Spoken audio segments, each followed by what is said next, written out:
अजमेर शहर के Alwar gate police थाना क्षेत्र में ठगी की एक चौंकाने वाली घटना सामने आई है। यहाँ रहने वाली एक महिला को दो अज्ञात सरदार युवकों ने चालाकी से अपने जाल में फंसाकर घर में घुसकर महिला से जेवरात लेकर फरार हो गए। पूरी वारदात घर में लगे सीसीटीवी कैमरे में कैद हो गई। पीड़िता मंजू के अनुसार दो सरदार युवक उसके घर में पहुंचे और घंटी बजाई तो मंजू गेट पर आई। एक सरदार युवक ने उसको एक कार्ड दिया। समस्याओं के समाधान करने की बात करते हुए कहा कि वे इसका समाधान कर सकते हैं।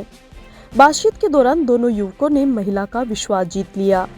बातों बातों में आरोपियों ने पानी पीने की इच्छा जताई। जैसे ही महिला पानी लेने अंदर गई, दोनों युवक भी उसके पीछे पीछे मकान में दाखिल हो गए। इसके बाद उन्होंने महिला को राख जैसा एक पाउडर दिया और उस पर फूंक मारने को कहा। जैसे ही पीड़िता ने पाउडर पर फूंक मारी, वह अचानक बेहोश हो गई। इसके बाद आरोपियों ने अलमारी से महिला के सोने चांदी के जेवरात निकलवाए और मौके से फरार हो गए। उस समय महिला घर पर अकेली थी। पीड़िता का बेटा उस समय बाइक की सर्विस कराने गया हुआ था। जब वह वापस लौटा तो उसने अपनी मां को बेहोशी की हालत में पाया। घबराकर उसने किसी तरह अपनी मां को होश में लाया। होश आने पर महिला ने दो सरदार युवकों द्वारा ठगी की पूरी घटना बताई। घर में लगे सीसीटीवी कैमरे में दोनों आरोपियों की पूरी गतिविधि कैद हो गई। फुटेज में दोनों सरदार युवक घर में आते जाते हुए दिखाई दे रहे थे।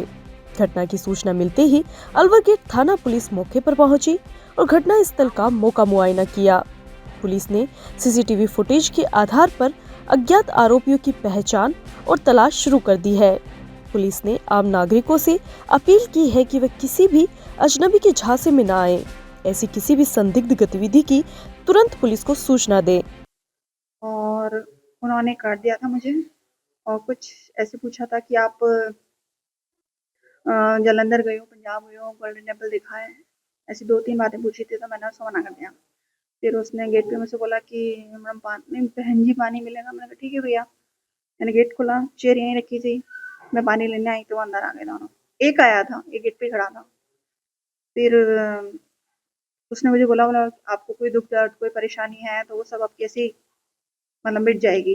और फिर पता नहीं उसने मुझे एक फूंक मारा था, ऐसे पता नहीं ऐसे ऐसे करके, और ऐसे करके फूंक मार दिया मुझे। मैं मेरी चेयर पे चुपचाप बैठी रही, बहुत देर तक मैं बैठी। फिर बोले कि फिर दूसरे के लिए, दूसरा जो खड़ा था ना, तो बोले इसके लिए भी पानी। मैंने कहा ठीक है। तो ये डोर ऐसे ही खुला हुआ था। फिर मैं पानी लेने गई तो एक यहाँ रह गया और एक अंदर आ गया। फिर क्या बात करी ये मैं नहीं कह सकती हूँ कि उन्होंने क्या मेरे से बात करी होगी, लेकिन उसके बाद भी उन्होंने मुझे एक और पाउडर दिया था राइट हैंड में, और फिर बोले इसको फूंक मारो। उसको भी मैंने फूंक मारी। राख होती है ना, उस टाइप की थी। फिर मैंने फूंक मारा। फिर मैं यहीं बैठी रही। फिर मुझे ये नहीं मालूम कि वो मुझसे पूछ क्या रहे हैं। और इसी बीच में मेरे हस्बैंड का भी फोन आ रहा है, क्योंकि उन्होंने कैमरास नोट कर लिए थे। तो वो मुझे फोन भी करे, लेकिन मैं उनका फोन भी अटेंड नहीं कर पाई और ना ही मैंने मेरे बच्चे का फोन अटेंड किया। तो फिर इन्हें थोड़ा डाउट हुआ ना, फिर कंटिन्यू मेरा फोन बज रहा था लेकिन शायद मुझे सुनाई नहीं दिया। फिर उसके बाद उन्होंने बोला आपकी अलमारी में से जो सामान है वो ला दो। तो मेरे को शादी में, मैं शादी अटेंड करके आई थी, तो मेरे कानों के और मेरा मंगलसूत्र बाहर ही पड़ा हुआ था। वो मैंने ला के दिया, लेकिन वो मेरे पीछे वहां तक नहीं आए। वहां बस मैं अकेली गई और लेके आ गई। रख के आके फिर मैं यहाँ बैठ गई वापस। कितने लोग थे? 2 थे। कितने का होगा? मंगलसूत्र था मेरा 1.5 तोले का और मेरी झुमरियाँ लगभग 2 तोले की थी।